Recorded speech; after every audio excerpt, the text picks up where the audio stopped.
I'm still waiting for my friend from Brazil to call me so that we can watch a movie. I don't know where the fuck she is. So I might go to sleep, but before I do all of that, I might record a video, or that might be what I'm doing right now. You tell me.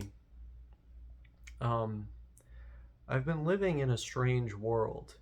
That much is apparent and obvious as it's something that I often express in these videos, but what I mean to say when I say that I've been living in a strange world is that I've had a feeling that I'm just kind of disconnected from whatever it is that everyone else is experiencing. And whatever that is, I don't know what it is. So if I don't know what it is, maybe I can't say with certainty that what I'm experiencing is actually all that different. But it's a feeling, an acute feeling of distance that I seem to have with others as of late. Um, One that has been exacerbated by individual circumstances that have quickly appeared and led to some significant changes in my life, changes that I can't get into right at this moment because it's an evolving situation. But needless to say, all of that has affected my mode of being, right? My world, and I've passed from being in what I sometimes call that other world, which is to say, the world that everyone else is living in, being connected with them, and returning back to my place, which is that of the strange world. And here in the strange world, where I'm all on my own and where the the perspectives of other people don't enter so much because they couldn't imagine what it's like to be here in this bubble, I find myself reflecting once again and wondering how exactly I am going to get out of this situation. I mean, I just don't know. And again, I can't exactly talk about what it is yet because it's an evolving thing, but um, needless to say, I'm having economic issues. That's about all I can say about it at this moment. I'm having economic issues, much like many people in the United States right now, given the rising cost of living, which just seems to increase more and more and more. The fact that many people's benefits have been cut, the benefits that go to, many people, including that are working, but the salaries don't pay them enough, so the rest has to be made up by the state. And there are people in all these situations that are just getting screwed right now, and they're feeling the pain. It it's not a great situation to be in. You know, to have the social safety net be lowered and cut at the same time that prices for things are going up by so much, it just feels like all at once things are getting difficult. Um, and I find myself in this situation where I am forced to basically just figure out, what the hell am I going to do? What am I going to do? You know, what is my plan? And I look around me and I realize the sheer amount of wealth that I have in this one room. And I think back to a plan that I had in the past when I was significantly worse at Spanish. uh, I had this idea that I would go to a school and have an immersion experience, and that would significantly improve my Spanish. What happened 9 months later after making that video was that my Spanish significantly improved just by studying at home. And so as time went on, the idea appealed to me less because I started to think, well, if I'm sitting in a class with other students and I have to hear them read out stuff poorly, or I have to, you know, work on material that I already understand, or I have to hear the students have trouble with something that I already understand. Um, all of this, started to go through my head, and I was like, is going to a class like that for 4 hours a day really going to be more of a benefit for me than just going outside and talking to people? You know? If I did that for 8 hours a day, I would imagine I would get significantly more out of it overall than sitting in a class and sort of going through the motions with other students that might not be at the same level as me. Now, of course, if I were going to a school where you had to test into the class and you are just with students that are at the same level as you, okay, that would be awesome. Those schools tend to cost more money. And even at that point, I was still thinking, it's like, well, I have the base to talk to people already, so why don't I just go talk to people? I would imagine that would um, cost significantly less and would provide a larger benefit in the long term, because the main thing that I need to do is develop confidence speaking right now.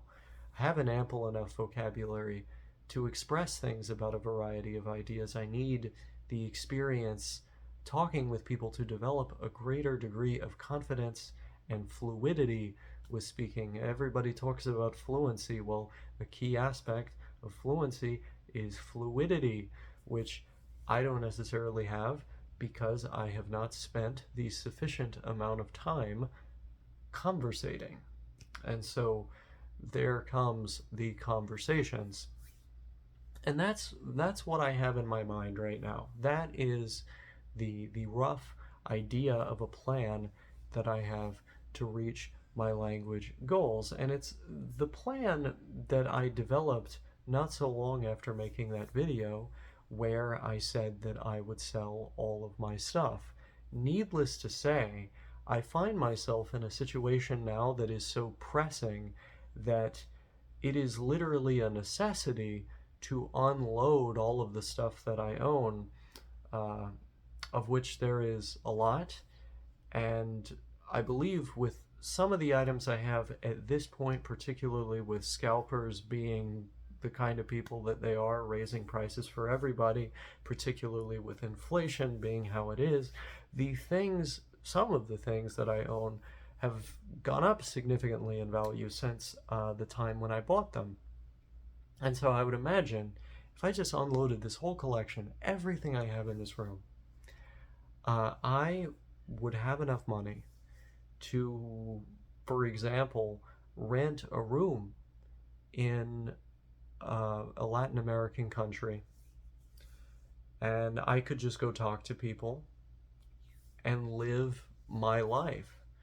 Turn on the television or the radio and receive more input, which I already receive from home here in the United States.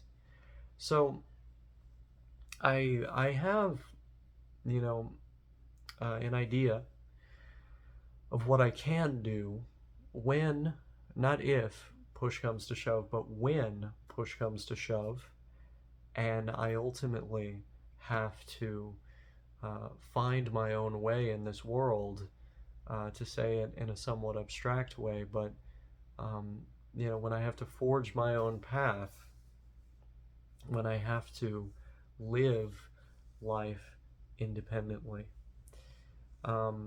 Of course, the money that I could generate from these items would only buy me a certain amount of time. I believe I would find myself in a situation where I'd have to live in a rather austere fashion. I would have to be pretty poor in an already poor country, but I would still be able to, with the strength of the US dollar, God willing, make my way through the world for a long enough period of time to figure out what the hell I am going to do with my life before getting back to the US. And at that point, I I would sort of have to have that sink or swim moment and get this all figured out. But I could as well, and this is something that I've had developing in my mind for, at this point, several years, get certified with TEFL and begin teaching English in these countries, or as well as an independent freelancer. The idea of doing it freelance is not so great because, you know, it's a very oversaturated market doing it online. I think in order to make decent enough money in that setting, you have to have quite uh, quite the list of certifications and some real professional experience. So I don't think on the internet is a great option, but I think going to private institutions with just that certificate, as well as offering my own private lessons that I could start giving to people just through having conversations, just through putting myself out there, talking to people, and then being like, hey, I do that, and then, if they don't have someone directly around them that they know that they need that service, they could say, oh, hey, on WhatsApp, I've got this cousin, or I've got this aunt or something, and they would like, an English teacher. And then, I work at a very good rate. And that one class isn't enough to live off of, but if you just do it a bunch of times, you're going to have enough to scrape by. And there is a high demand for native speakers, it would seem, even if they cannot speak the language of the country they're in, which is such an absurd idea to me. I mean, how could you possibly expect to give a class to people with no prior knowledge of the language if you can't give them that information in their language? Unless you're going to just do a really simple class, like a comprehensible input class where you're doing a lot of movements and speaking very clearly, very simply, and very slowly, then I can't imagine how you would be able to not do the things and conduct the class in their language. As well, to explain grammatical concepts, you have to have the framework for understanding your audience. You have to have the framework that they use when they use their language in your mind in order to explain how your language works. And in many cases, that is the reason why having a non-native speaker as a teacher is actually preferable, because they have gone through the process of learning the language that is your target language. And if they do it at a very high level, those are the best people, to teach you English. But there is this deference that is given to native speakers, which would be beneficial to me, and is to many others. But I think I would be better in a position like that than many, for the simple fact that I can actually talk with those people. I can actually present the information, which is something that a lot of the people who are in these countries with jobs in that field literally cannot do. I do not know how they're getting paid for this, But at this point, I have seen countless stories of those people uh, having those jobs and getting paid to do it, and like they're able to live off of that. It's crazy. It's absolutely crazy to me. They don't know anything about the culture. They don't know anything about the people that they're teaching. They don't know anything about their language, but they conduct these classes. They're not even interested in teaching English. They just got the certificate so they could live in one of these countries. And they don't know the first thing about how English works outside of just what they learned to get the certificate and to conduct the class. You know, it like I could tell you so many obscure facts about how the English language works, beyond just the basics of how it works and the obvious ins and outs.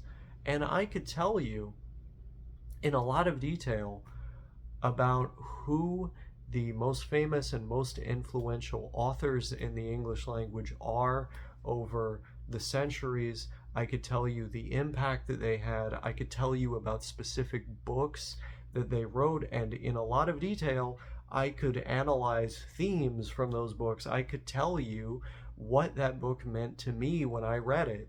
You know, with the English language, I have a multifaceted perspective on it because it's something I'm passionate about. And it is, I don't know if I would even say frustrating. It's bizarre. I guess it just results as a bizarre experience for me. Um, to see so many people that could not care less about their native language, that maybe to some extent they don't even like it, but they're not going to learn another one, you know, and they're conducting these classes just to do what? Live in a third world country, sort of treating it almost as though it's some sort of amusement park for rich white people. I don't know. It's very bizarre to me. I cannot fathom that perspective, but it's one I've seen. It's one I've seen many times on the internet. A lot of people out there like that, and many of them happen to belong to a particularly toxic subset of people on the internet. That, of course, being the passport bros, a community that only seems to be growing and amplifying itself in terms of its reach on the internet, which I find very sad. But it's unfortunately the situation that we as a society have found ourselves in, given the profound amount of alienation at the economic and social level, which are basically the same thing because they're highly interlinked, that exist in our respective societies.